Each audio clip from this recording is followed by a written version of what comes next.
Okay. Three, two, one. Lord, shut up. Okay. Three, two, one.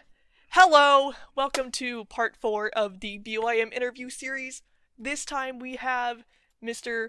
Swiiifty slash Artoshia slash the creator of EE. Say hello. Hiya. Um, you know what? First question first. Always the first question. How and why BYM? So I was introduced to the game by my brother, I think in 2016. We'd been on Roblox for a couple of days and we were going around a couple of the games. And BYM showed up on my brother's page and he went into it.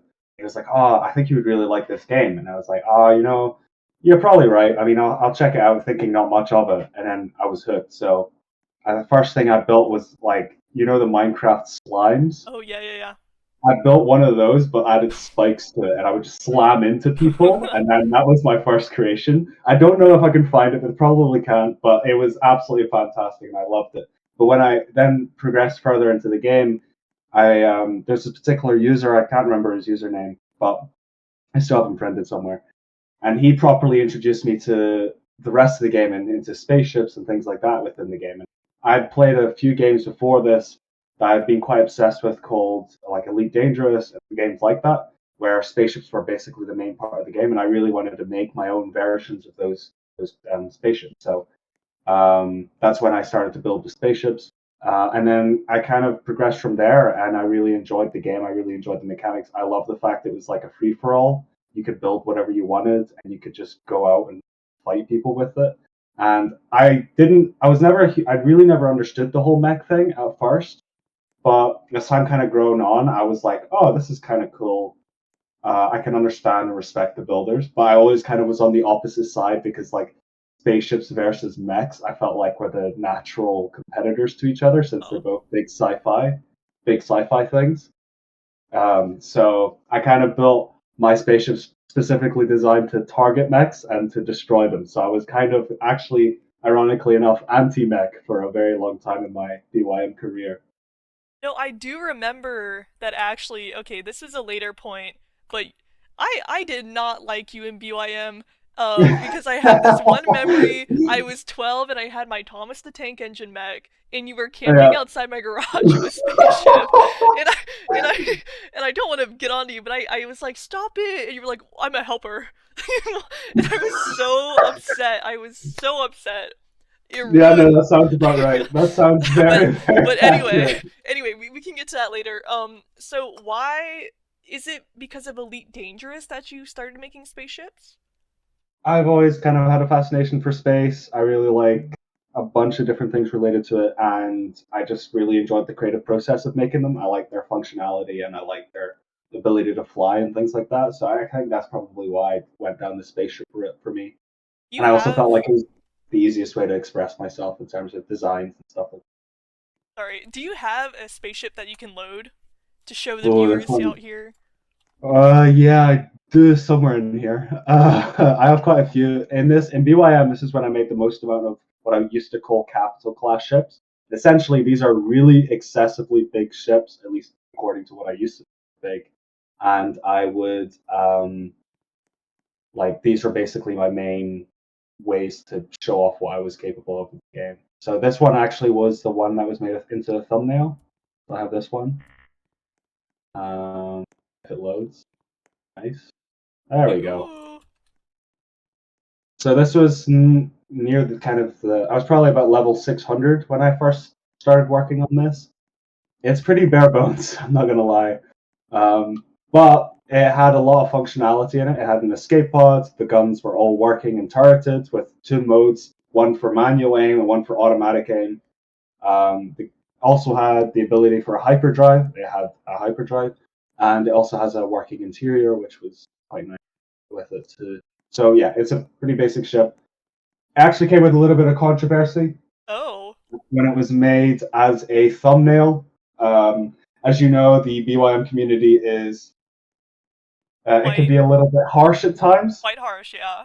Yes, so they believed it wasn't good enough for a thumbnail. Now I can't lie, I don't blame them. Looking back at it now, I'm kind of amazed I No. managed to get this as a thumbnail, but I'll take it. I'm glad I got a thumbnail anyways. But what I was pleased about though was that in terms of the thumbnail, it was one of the first spaceships as a thumbnail, especially a combat capable. So I was really pleased with that. So, first of all, if you don't mind me asking, how old were you when you were making these?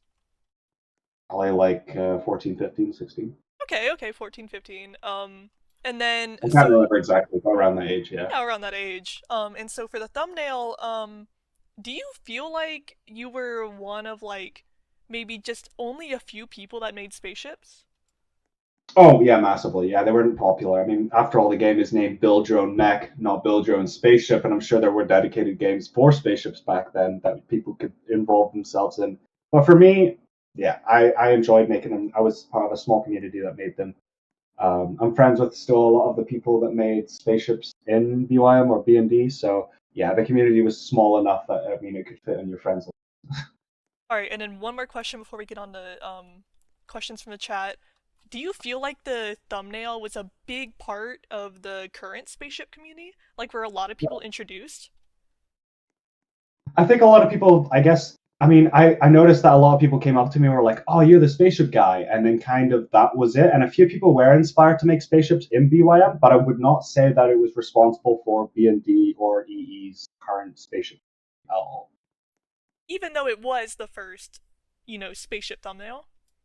Yeah, even so, even that, because of that, yeah. All right, Lord, go Because there were, ahead. there were there were lots of other builds that were also getting like cars were on thumbnails. I believe I'm not entirely sure if the cars were. I think they were. If I remember correctly, they were. And then also someone. It was also Mr. King Lord Odin. I think his name was the administrator. Yeah. He also made a spaceship. It was the Star Destroyer, I think it was, or something along those lines. And so a bunch of other people started to make kind of different things, and it was getting on the thumbnail. So it wasn't like it was the only thing other than a mech, but it was definitely one of the first spaceships that was there. Right. And then, Lord, go ahead and ask questions from the chat. Uh, Yeah, we have one question from Hot Pocket Bowl 2, and he's asking, this question is like regarding EE instead of BYM, but he's asking the following. Why is Elite Engineering named the way it is? Oh, that's a good question. So originally it was named Erratic Engineering, as some of us may remember. We kind of did a community vote, and we were like, listen, we're not happy with the current name. I think we need to change it. So I did a vote for a bunch of different words, starting with an E. And the reason was I wanted not to have to change any of my logos because they were all EE. So I just, yeah. And then basically the vote went towards Elite Engineering because of the said vote. And I quite liked that as an option because I thought it was quite fitting to the game because I felt like the game would really bring out the best builders to their full potential, and therefore it would create the ability for someone to reach elite. And then I kind of added on to that later in the game because actually elite was kind of funny because remember Elite Dangerous? Oh, yeah, So yeah. Elite Dangerous, as its name, the reason Elite Dangerous is called Elite Dangerous is because their ranks and the highest rank in the game is Elite. Now, you may have noticed that or at least the upcoming judge system, also has as all of the ranks, the highest rank being Elite. So I took inspiration from that building, from that spaceship game with its ranking name, and then applied it to Elite Engineering. So basically, it was just because you didn't want to get rid of the previous logos. Originally, yeah, and then we kind of added on to it, and it actually worked out really well. And yeah, it just made it kind of work, I guess. That's pretty cool. We have another question from Lush Popcorn Chicken, and wait, let me read this first, like for myself. Okay, okay. He asked, um, have you noticed yourself change from your old self? I guess that's his question. Oh yeah, massively, massively, absolutely. I mean, there are definitely different versions of myself, as I'm sure the interview will get into as it progresses. But I think making a game where you're suddenly the person that like made the game. It's like if things don't get too serious anymore, and what you make in the game isn't that big of a deal. And I think because of that, and because of other things in my life that have went on since then, I think the importance of the game to me on a like an emotional level isn't as much, and therefore my personality probably changed for the better because I'm not so, I don't know, maybe the words would be used, egotistical with regards to my builds or things like that, because it wasn't the only thing that I cared about. And for when I was younger playing when I was playing Build Your Own Mech, I mean, going for like early stages of high school, having just moved an entire country, I was pretty stressed, and BYM was kind of my means of escape.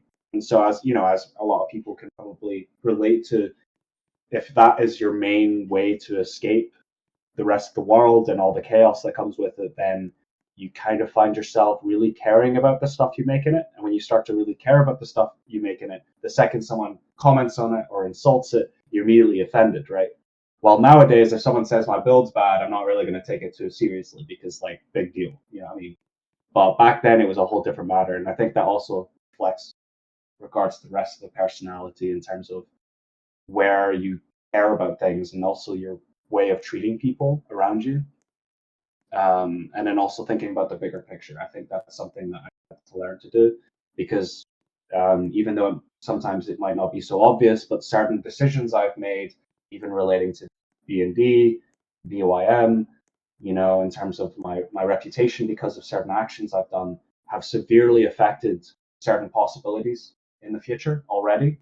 And, it's an unfortunate side effect of something like this when you try to make a career out of it at the same time, because my career and these games are actually a lot more closely interlinked than a lot of people realize.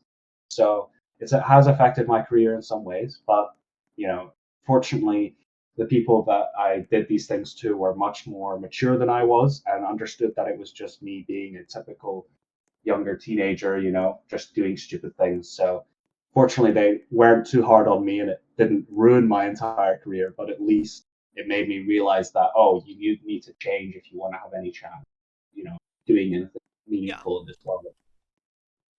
And then Yeah. part of that was probably getting the helper rank. Do you want to talk about what that even was? Because a lot of people actually don't really know what that meant. Um, Helper rank, it was, I mean, I actually applied for it 3 times before I got it. Oh, I actually have, what's funny is I have the old Roblox DMs I sent out to the different judges to apply. gotta send me that. Um, yeah, it's really funny. So my first one I made at level 150. I don't know what I was thinking I could be a helper at 150 levels, but whatever. I'm not going to question it. And then the second one was a 500, and then the third one was, I think, a 750 or something like that, not long after the second.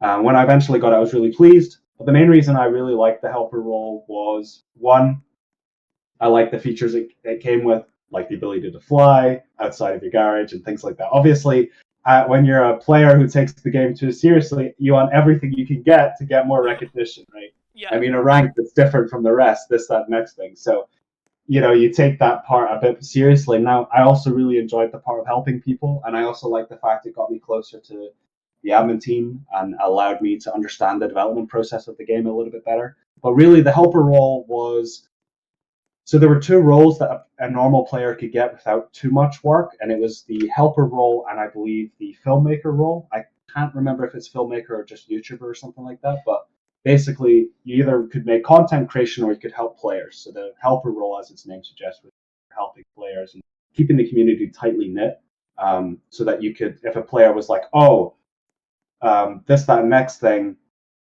I need help, then you were a dedicated person they could come to ask for help, and you had to give them. Now, that's another thing a lot of people didn't quite realize is you could not refuse someone's help when they asked for it. Now, I'm sure when you play Elite Engineering or you play Build and Destroy, you get a lot of those questions where you're like, oh, can I get some help? And fortunately, because you're not a helper, you're like, I'm busy on something else. But no, as a helper, you did in fact have to help said person. So with it did come that, not burden, but that did become sometimes annoying because some people did abuse it. They would literally ask you for every single step of the way. But in some cases, it was really nice. It was really cool, and you could help out a new player, and it was fun. But with it also came this kind of elitism that obviously was part of also the same thing with ranking systems, as well as a bunch of other features down the line with BYM, which I think became a pretty big issue. Where people think they're better than other people just because you have a little title that says you're different than the rest. And I definitely can't lie, younger me, it probably went, well, I say probably, it did go to my head as proven by you. But yeah. No, well, I mean, I feel like we all, in certain ways, can agree. Where we were younger, and if we played BYM a lot, we probably put a little too much of ourselves into it. Like, No, that yeah, we probably definitely. didn't need to do. But, anyway, do you want to show us another one of your creations? Sure, I have, let's see. I've got a lot of nonsense in here, but let's see if there's something half decent. Okay. There's one build I was really pleased with that was in here, but Can't wait, I'm excited. I can't remember if I named the save to find it again, so I'm not gonna go for 100 different saves, unnamed saves to try and find it. Or just, like, load Uh, anyone, and you can load it later. sure, yeah. And then while you're... Oh, Oh, this is kind of this is another little, I guess, small piece of history, which actually would lead into D&D quite interestingly. So when I load this, you'd be quite confused and wonder why is there only half of a ship? corrupted? Um, nope, this was deliberate, and here's the other half in the other save. And the reason this is important is this was, I believe, the first spaceship to use the um, part part count glitch bypass, so you could get past the 2,500 parts you were given. So this in total was around 4,000 and a bit parts.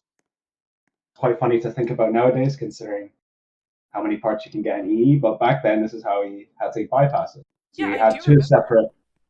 two separate builds in each save, and then you would load one, and while the other one was loading, you quickly undo delete, and it would load the other. You did this every time you wanted to load in the build. I have some images of the full build loaded, but yeah, it's one, I believe, one of the first spaceships to have it done. And I spent a lot of the parts on interior as well as protection system to stop a certain player, which was Gilad 1, from getting inside of it. So I spent a lot of my time making the defense mechanisms for suits, which were becoming much more popular, as well as obviously a typical defense system for mechs. The design of the ship is very basic because we had a part count to deal with, even though I bypassed it. But here's the second half again. So this is the other ship I made. Very nice. Were you part, or, sorry, this is actually the real question. Did you face any repercussions for doing this glitch, or was it kind of accepted? Well, the thing is, all the administrators, a lot of helpers, back channel stuff knew about it and were just actively using it. So a lot of mechs back then, even from people like Meritnet, etc., that's how they were doing it, or they had some other special access that could allow them to bypass it normally. But for us, this is how we did it, and it wasn't bannable. It wasn't anything. And Sharky, I believe, knew of it, but didn't think that much of it. So yeah, I think it's a feature that's kind of just there. And well, obviously, I can't do it anymore because he's fixed it since then. But yeah, this is one of the ships that used it. So basically, we were lied to in the thumbnails. Because I never thought people were using this glitch. I mean, now I think about it, yeah, but at the time, I did not know. Um, I don't think any of the thumbnails had it, but I think I don't. Well, maybe a few. I can't remember exactly, but maybe a select few of them. But if they were likely by administrators or someone else that was skilled at building. But for the average helpers or normal players that know about it wasn't used for anything other than. okay, okay. Alright, so we're gonna wrap up the BYM section, and we're gonna go on to, let's say, after BYM. So after BYM, but before EE, um, were you developing EE during this time? Uh, sorry, with which within which time frame? So after B&D, but before EE really started getting, worked on, or were you working on EE this whole time? So I was working on EE from 2020, basically the specific case of when the game went live, um, when the game actually got like added to the Roblox system. I've been working on it. I mean, to be fair, it started off with basically the concept was okay, we just take F3X, we try to fix whatever B&D did wrong, and we make a much nicer map, right? Maybe increase the part limit or whatever. And that was the original rough plan. Then some time passed. I focused on other games with recommendations from a few people that were supporting me at the time. They're basically like, listen, you might want to invest your time elsewhere. So I invested my time in Ultra Breakout. So I spent a lot of my time there, got that game up and running, and it taught me a lot about game development and how everything worked, especially within Roblox. So after that, after Ultra Breakout was released, after another game I had developed was working, I was like, okay, now I think I'm ready for elite engineering development. So I went back, started working on elite engineering, and this particular one actually got far enough where I could start to have people playing on it. So we had some testers who ran around on it. It was absolutely fantastic. It was great. The first iterations of logic and the very basic tools, but they worked. To be fair, the tools were pretty advanced. They were more advanced than D&D's tools at the time, but it was pretty rough. The UIs were really poor, the colors were questionable, and everything was scaled up a bit too much, in my personal opinion. So then some time passed, and I got a recommendation that if so basically it was this whole problem about obfuscation. Roblox had a massive hacking problem, pretty rampant, and a lot of games were suffering. And it's one of the reasons why BYM originally shut down. And basically the problem was you have all these lovely games, but people can read all the code. And because they can read all the code, they can very quickly reverse engineer it and then find ways to exploit. And for things like building tools and stuff like that, it was very, very heavily recommended to people to build an obfuscation system. Now, to put it in layman's terms, an obfuscation system essentially hides the true intentions of what the code is doing. Now, the problem with this is an obfuscation system is by no means an elementary thing. So I was advised by someone to go away, spend the time, learn how to do it, and then only once that's done, actually make elite engineering live. So I went away, did my research, spent a ton of time, spent around almost a year on and off. But then during that year, I was away suddenly where I disappeared and I deleted the Discord and everything. The reason I did that was because I needed to focus everything I had on that. And I also wanted to work on another project I had running on the sideline. So I'm busy with that other project, learning obfuscation on the side, and then things popped off of my work, my personal work. I started to get a lot more contracts, and I was starting to earn quite a bit of money from that, and I focused all my time into that instead. So elite engineering kind of, I guess, got put to the lay side, and I was thinking, this obfuscation is pretty difficult. I don't know if I can pull it off. And I built a few prototypes that did work, but again, the development of obfuscation is a very lengthy process, requires a lot of people that can help you test it and things like that. So, time kind of went on. So I came back, I managed to get my first prototype of obfuscation up and running. And at a certain point, I was like, okay, I've got it in the game. I mean, I'm running elite engineering through the obfuscation. It is working. But I didn't really do much since then. I was just focusing on trying to solve any of the last remaining issues. And then again, contract work took over. Eventually, I came back to elite engineering a few months later. And it was actually in the turn of the new year. And I was like, you know what? I have this stupid project lying around, which I haven't done anything with. I need to just release it. So I went.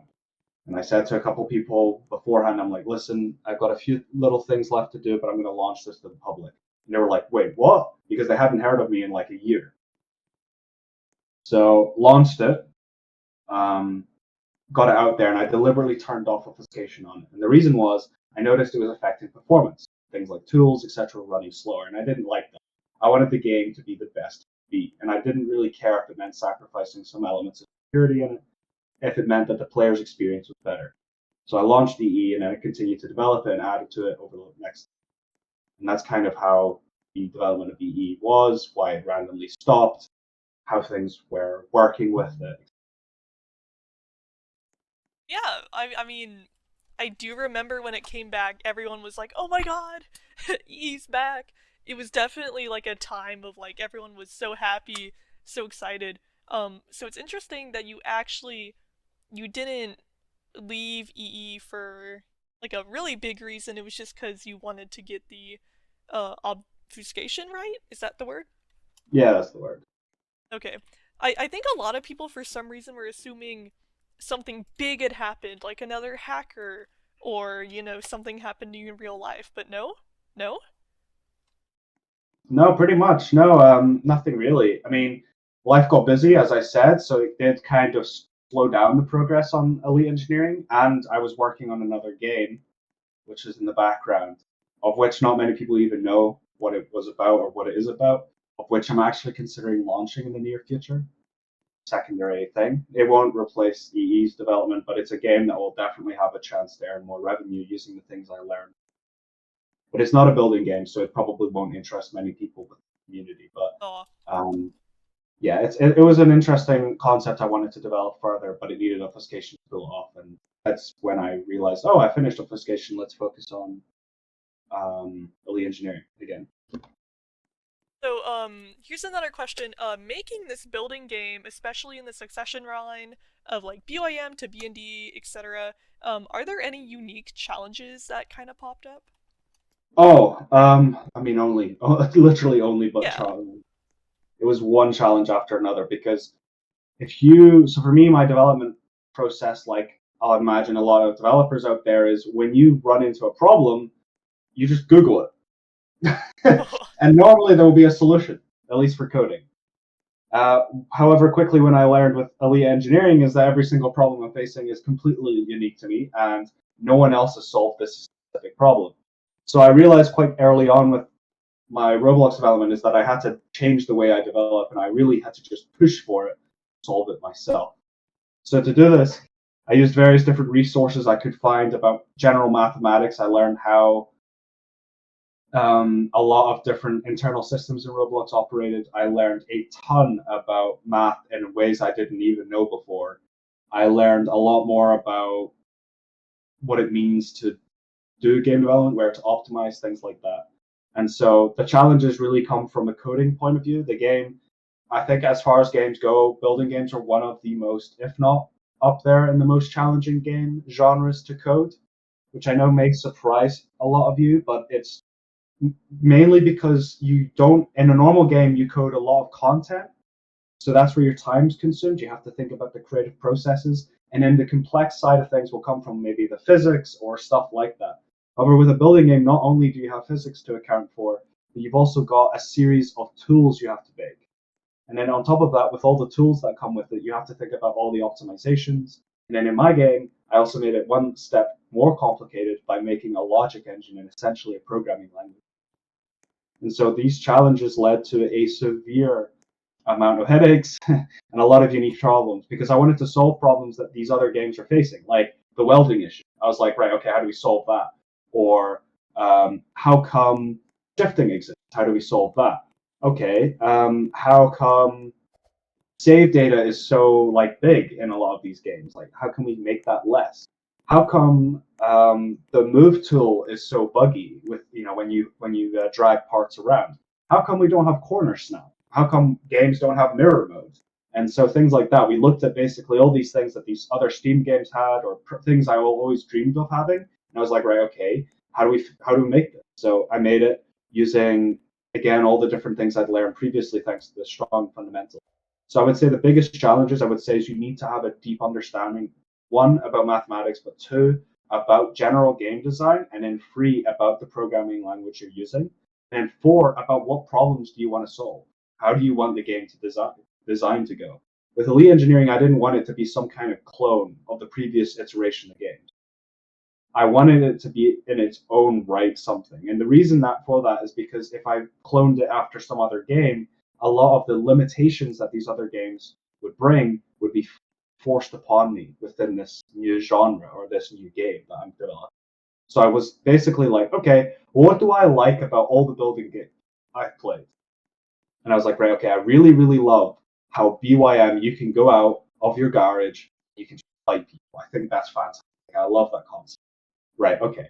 I also like the fact that you have these main core fundamental tools that you can use. However, the tools are limiting. So how can we improve upon that? How can we make certain features that really should be default, like clone and copy and paste, or the ability to um, make more complicated mechanics?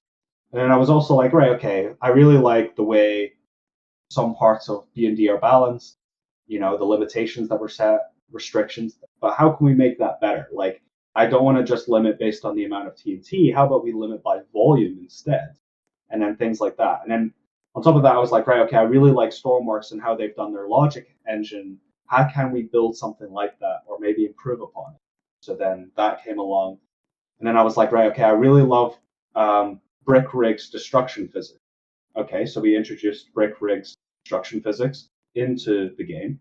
I was like, right, okay, I really, really love the way Mechanica has its physics set up. Okay, how can we introduce that into the game? So basically, I went around all the different building games I played, because I played a lot of them over there. And I was like, right, okay, how can we introduce these features into my game? And then, and then eventually, as time went on, I was like, right, okay, we have these other new competitors now, Flightpoint, Mechanica, um, Build a Boat for Treasure, uh, Astrocraft, all these other big games or smaller games in some cases. And I was like, right, okay, how now we're going to compete with that, So we then things like the introduction of the triangle tool was added, things like that. And I will admit that was very much because I thought Flightpoint was very smart by adding it, so I introduced that too. But so the game adapted to basically the requirements of the community around it and its development. But I think it's really important that if you want to make a building game, just improvise. Like, think of new things, take parts of games you like, mix and mash it with other parts of games you like, and make something new. Don't try to just make a clone of the last game, because the reason that game failed or didn't do well, probably because they did something wrong. So might as well try something different. And if it goes wrong, it goes wrong, but you can always adapt and change, really improve upon it. So overall, you're pretty happy with how EE is right now? I would say there's a lot of things that EE needs to have to improve on it, but I would like to say, and I can say, I'm very pleased to say that EE's original purpose has been fulfilled. It's done its job. Wow, So congratulations. thank you.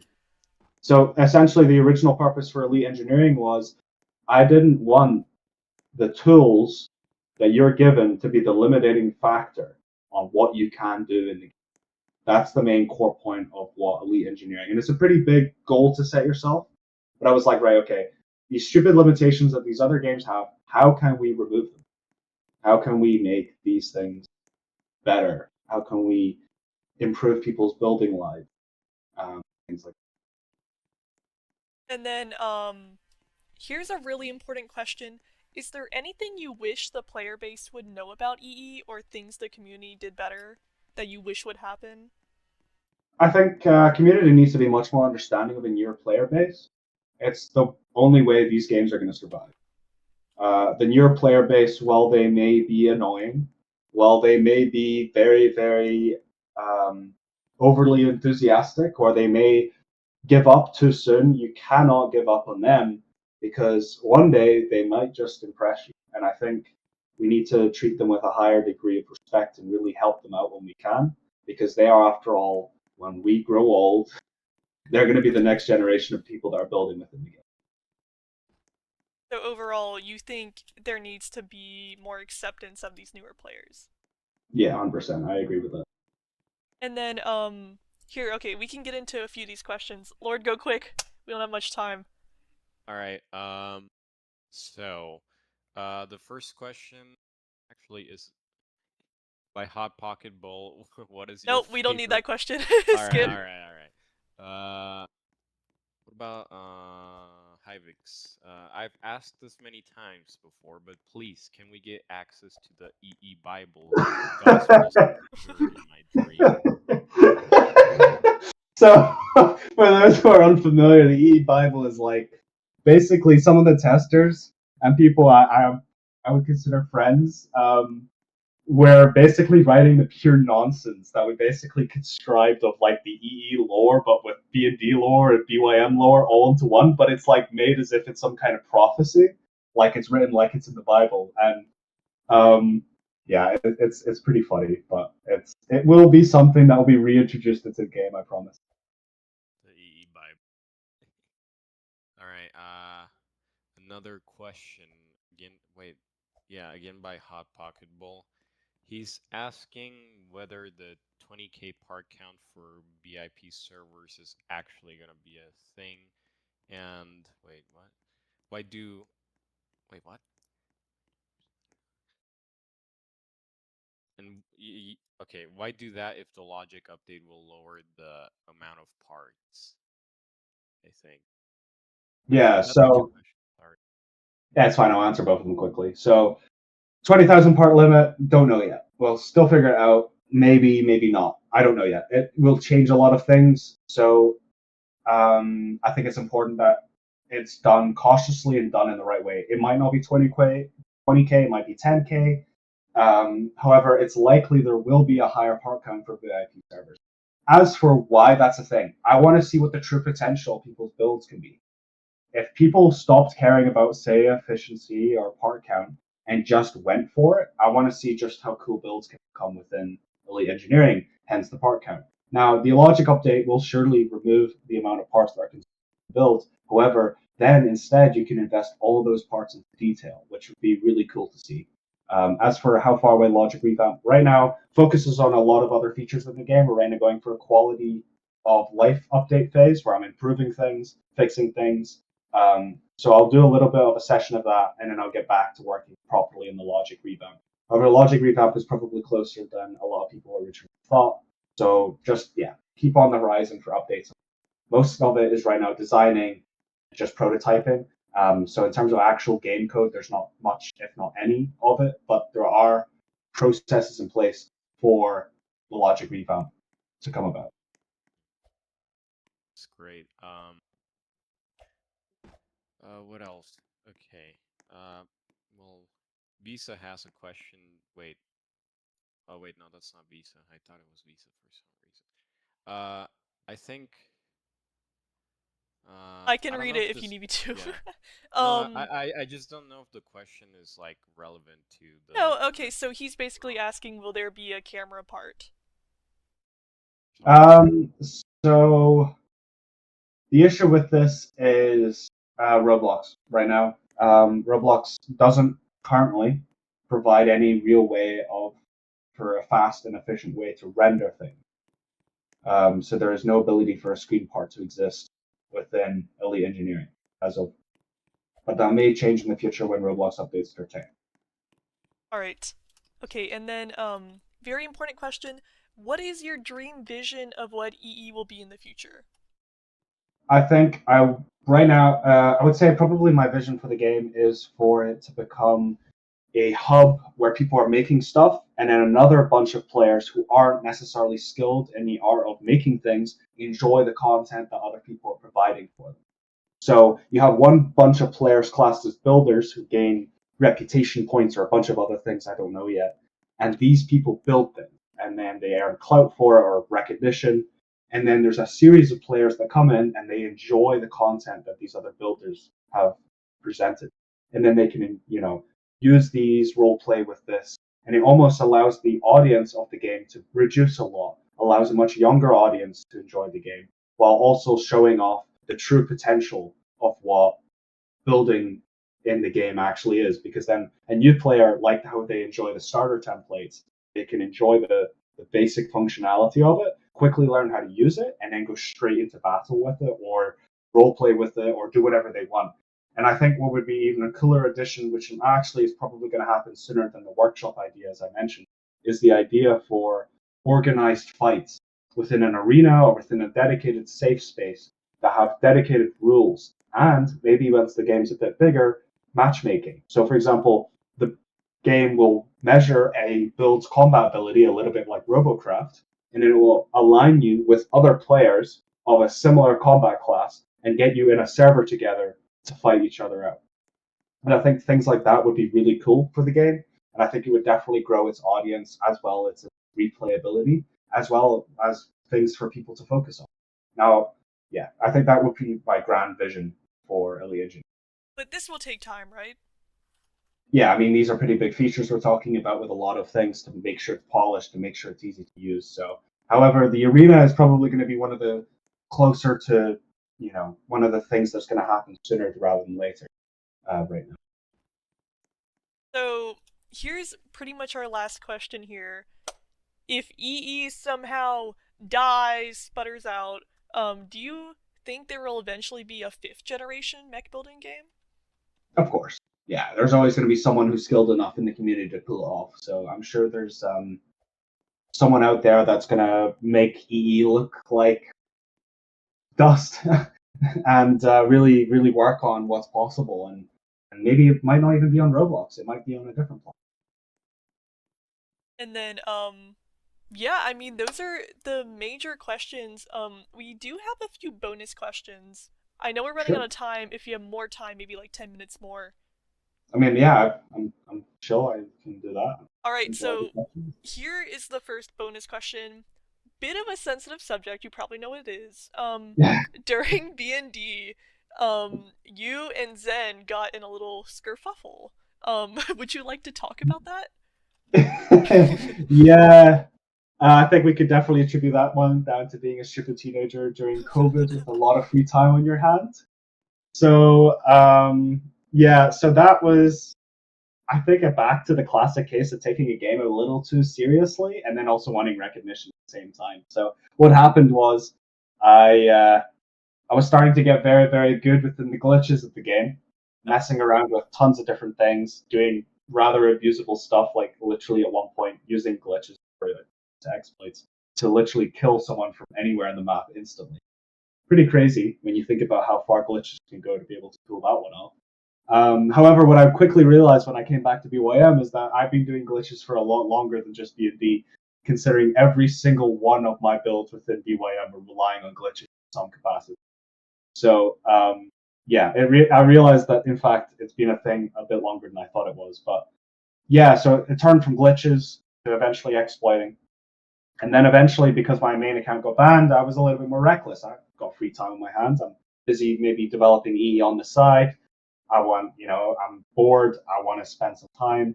And then me and a couple of people that were testers with the community basically went and harassed the entire B&B community because we started to gain this kind of elitist attitude for our game, thinking, oh, it's so much better. Like, how come Zen can't do this and can't do that and all this, that, next thing. So we protested in some capacity. And to do this, we used a glitch. Believe it or not, it was a glitch. It wasn't an exploit, which involved a very specific combination of parts, which would shut down a server instantly. So all we'd do is we'd load. We'd have several ults prepared, hundreds of ults actually. It was really funny, and they were all named really dumb things. And we planned this out, and we got it all done, all sorted, and we started to shut down games. I think we shut it down for like half a day, maybe longer, and that was enough to get Zen's attention, let him come back from the grave. He quickly found out who did it using a bunch of rather scary techniques. Oh yeah. Yeah, I was like, whoa, I didn't know that was possible, but there you go. You can always be found, I guess. And he basically was like, listen, you got to stop. So with literally that happening, yeah, essentially, well, I can't remember if it's in the announcement, but yeah, we quite literally did settle it legally speaking because he was threatening to do much worse. So we settled it, got it done, and then that was kind of the last you'd hear of me within that community properly. So yeah, that's kind of the kerfuffle, if you will, of whatever happened between us. I mean, what Zen was capable of doing was actually kind of terrifying. Like, and I'm not even you. Just seeing that all happen, it was kind of scary. Was there like a mini revelation for you? Like, oh my god. Yeah, no, I was like, okay, listen, my time of crime has finished. That's it. I'm not doing that anymore. I'm just going to do it for the better. So, ironically enough, it did get me super interested in cybersecurity, and it also got me really interested in general game design. So, less so the exploiting side of things. And I think it's what really pushed me to end up doing EE properly, um, instead of a weird mix, whatever it was before then.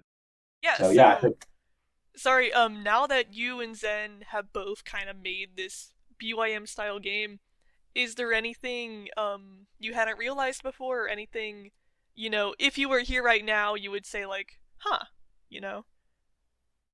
I mean, yeah, there's probably. I mean, in terms of like stuff I didn't know Zen would have known, or in what? In what way do you mean? So because you both are developers of these building games, Ah, um, right, okay.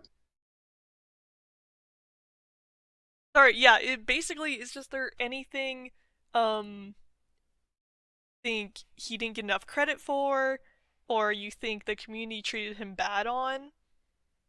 Yeah, I would say so.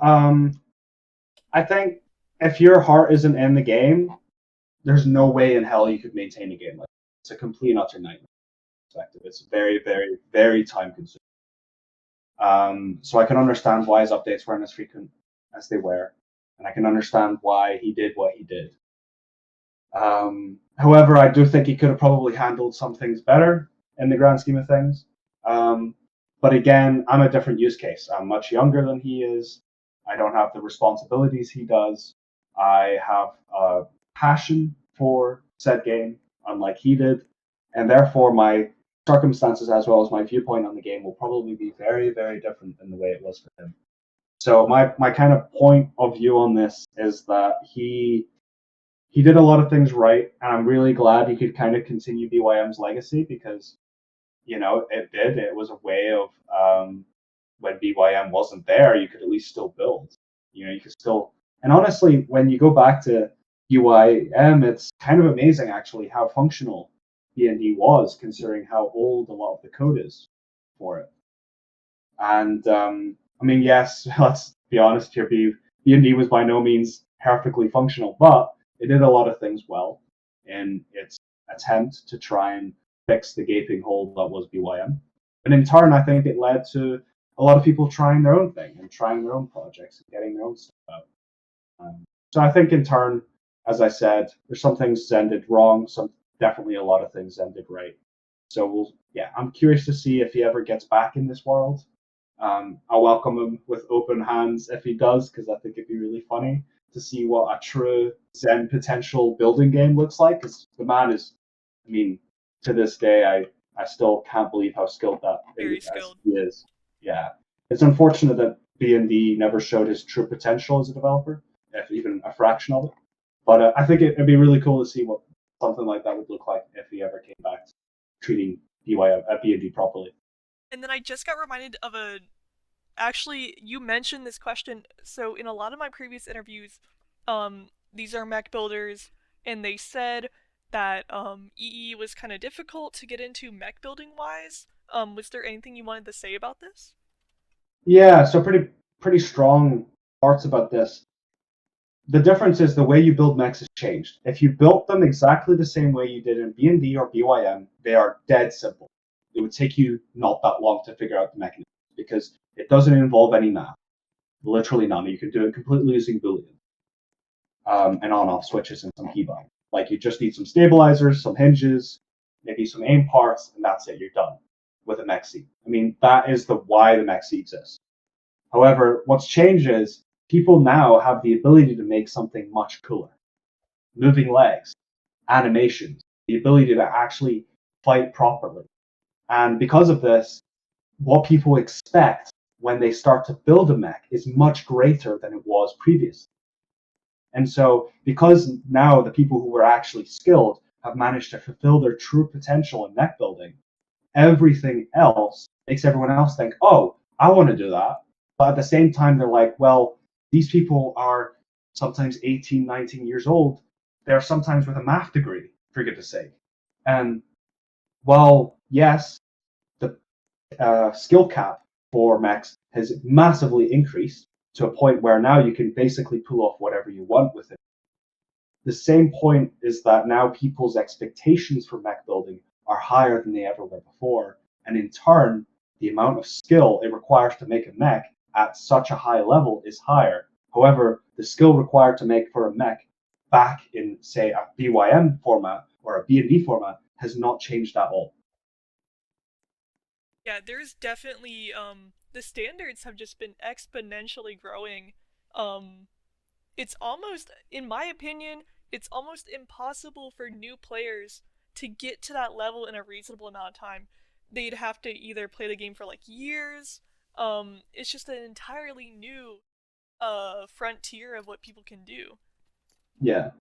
So to try and lessen that gap, to try and speed things up, I am working on a series of updates, tutorials, functionalities, and tools to make people's lives easier to get them up to speed.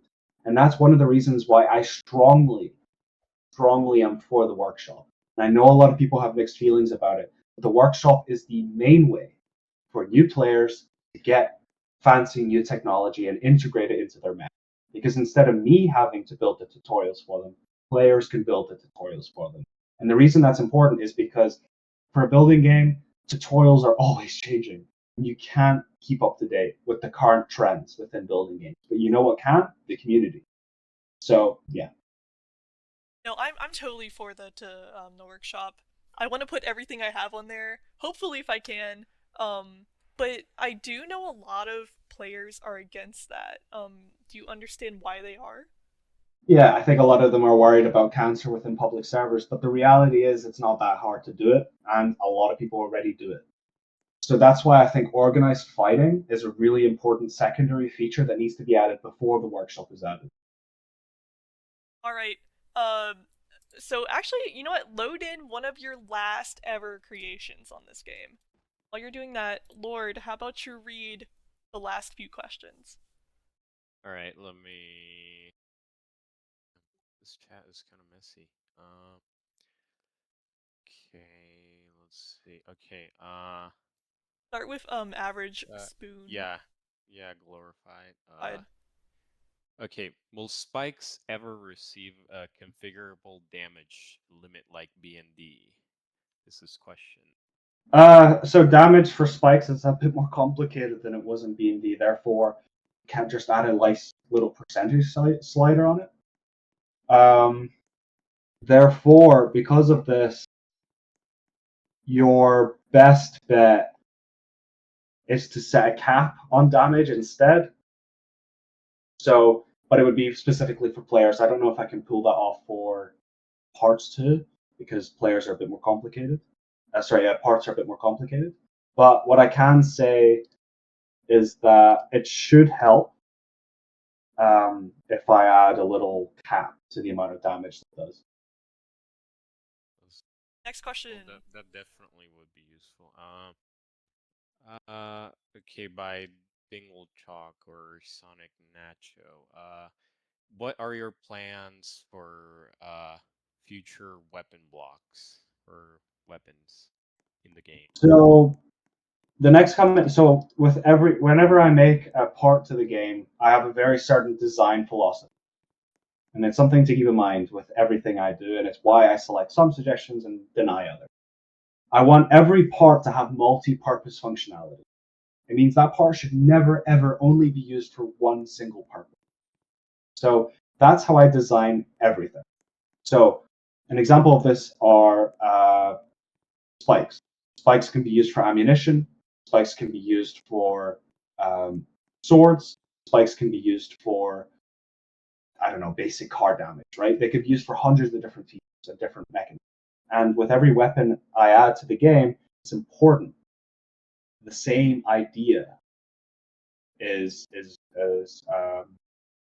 done as such. So an example would be, so some of the parts I'm thinking of are defense mechanisms more than anything. Right now, there's a massive problem within elite engineering, which involves target sensors. Target sensors are basically OP. So one of the ways we're going to fix this is by creating defense mechanisms for said target sensors. These could be considered weapons depending on how you use them. Some of them will include the ability to unlock a missile or find the active location of a missile and being able to shoot it down. Maybe being able to redirect a missile or to be able to deploy flares to try and discourage the missile from hitting you, things like that. So that's one case. Another case of defense mechanisms that are likely going to come to the game are shields. Shields were feature in B&D, BYM. My goal of this is to have a mix of BYM and B&D. I really like the fact B&D had these spheres which covered parts and protected them.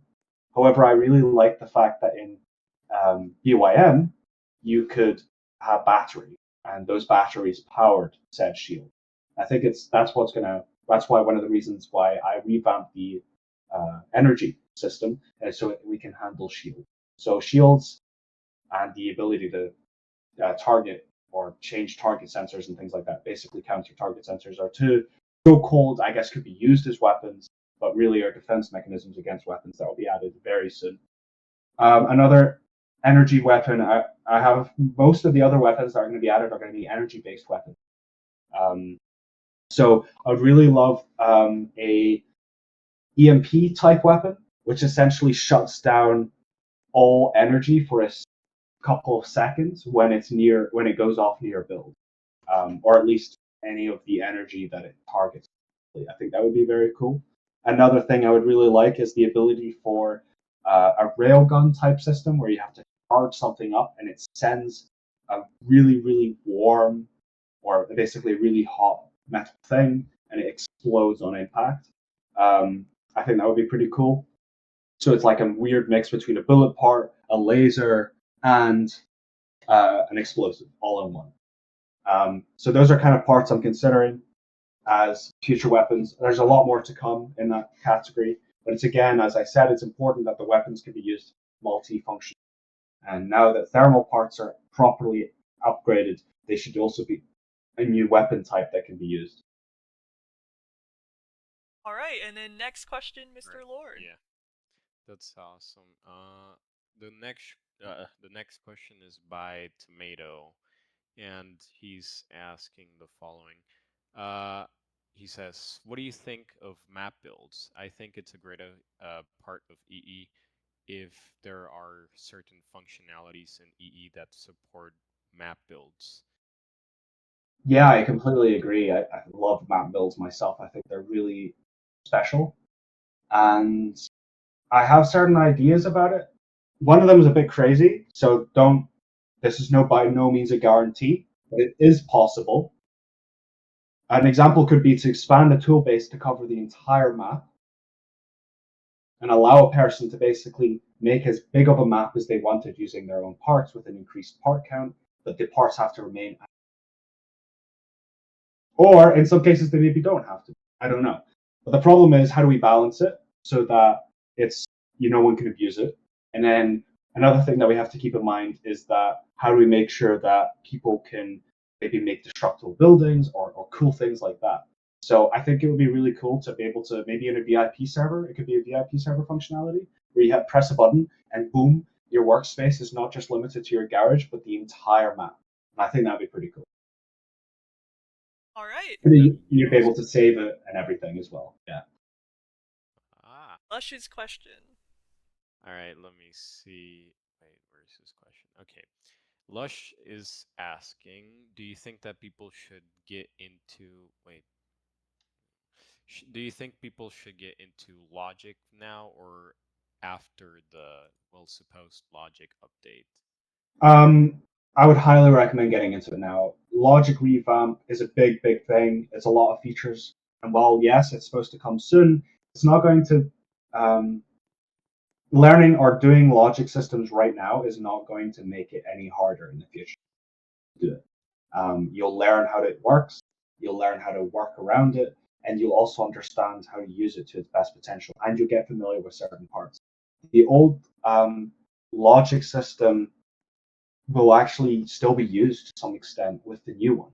And this is important because backwards compatibility. So your builds will still work. And in fact, I may consider building a conversion system at some point which allows you to convert your previous old logic into new logic and then pile it into a little logic controller. But I'm not entirely set on that idea just yet because logic will change quite a bit for the microcontrollers. Yeah. Cutting out. All right, and I think that's it. Do you have any closing remarks or things you would like to touch on?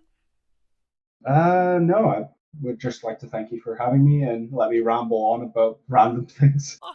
No, it's a pleasure having you. It's great having you. I'm super excited to hear all these people, especially you, since you made EE. Very impressive. Yeah, I'm really looking forward to the Sharky interview. Oh yeah, he should have an interview. I think in a few days. We haven't confirmed a interview date because he's busy, but hopefully that should be up soon. But anyways, yeah.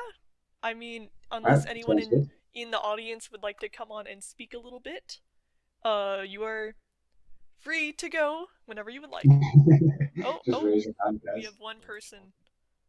Oh boy, here we go. Come on up. Don't be shy. Oh, and Lush too. What the heck? He's a little shy. So Yeah, we'll let Lush speak first. I have to unmute my thing. Oh, there we go. Now you stay quiet.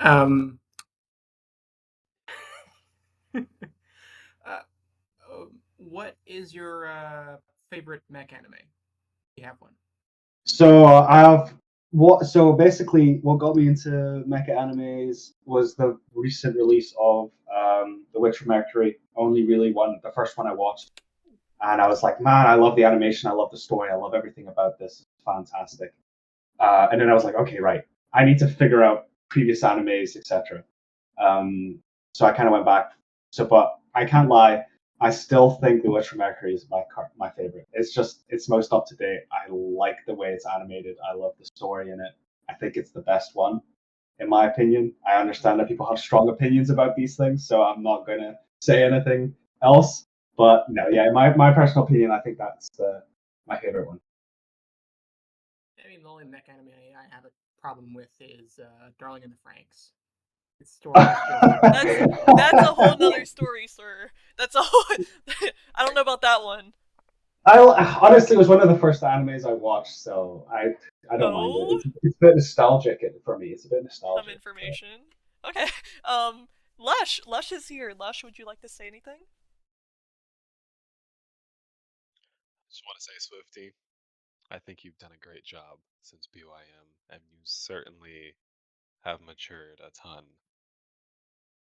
And Thank you. That's pretty much all that I wanted to come on here and say. Honestly, I appreciate that. Thank you a lot. No problem. By the way, you're fired. Thanks. No problem. No helper roles. No helper role, no flying outside EE garages. No! Ironically enough, I haven't even programmed the functionality to leave my own garage with an EE, so I can't even do that. Alright, get out, Lush. We have a question from Hyvik. Swift. Yeah. Do you want to go on a date? Sure, why not? Yay! Oh, so cute. Thank you. Right. Alright, bye, Hyvik. I'll meet. No, wait. No. Okay. All right. Okay. I'll meet you in Glasgow. Oh no. I'll get a train there and I'll meet you. Right? Okay. Sounds great. He's gonna stab me. Hello. Stab me up the street. Hey, wait your turn. Okay, bye, Hyvik. No. Get out of here. Alright, Dylan, go. Swiiifty, when is the pub meetup? The pub meetup? Why is it you people? The pub meetup now. The pub meetup is now. You might have to wait a little while. I don't know if I can It's get a plane fine. I ticket. stay at pubs for more than 24 hours. Okay. Alright, get out of here. Next question, Dragon. Whoa. Okay, I have like a genuine question. Oh. To a shit post. Okay. So, obviously, EE is very maths oriented. It's very sort of logical in that aspect compared to the games you played before, like BYM, BND, the community you were a part of. I was wondering, in the process of making EE, did you make it with the mindset of this is how I would have preferred BYM and BND to be, or is this how I envisioned it, or is it a completely separate vision you had, separate from those games? Did they influence you at all, or no? Essentially, I was like, right, okay, I want to be able to do these things within my game. Like, I want to be able to actually build these things. Like, one of them was the ability to make a hovercraft that like adjusted its thrust dynamically. Another one was fully animated mechs. Another one was a ship to be able to counter gravity dynamically, right? So all these different features I really wanted like to build in my game. And so then I designed the game around those ideas and those features and those things I wanted. So essentially, what the game is a product of my requirements that I wanted out of building it. So it's basically the things you wanted to make in those games but couldn't because of the limitations, and that's why it's so Exactly. logic oriented. Yeah, and logic was the only way I could feel you could realistically attempt to do something like that, because I felt programming languages would be a bit too extreme for a Roblox game. So logic was my next best option. Yeah, fair enough. Right, thank you very much. Get out of I here. imagine there'll probably be a shit post next. Oh, okay. Get out of here. Hashtag Okay. Revamp. Thank you. Sorry. Thank you, Dragon. Any final questions? Rapid Yeah, fire here. Oh Lord. yeah, by Feet Muncher. He asked me No, to ask you no, a question. no, no, Do you like? no. Do No. I like feet? No, he didn't say that. Who said that? Not me. No. I'm gonna leave that one up to the community to decide. To debate. It's up to interpretation. Yeah, what do you think, guys? No. We're okay. Well, I know the answer. No. Okay. Yeah, so that's about it. Thank you so much for coming up here. Anytime. Thank you very much for having me. Say goodbye. Goodbye. Bye. Goodbye. Bye. Goodbye.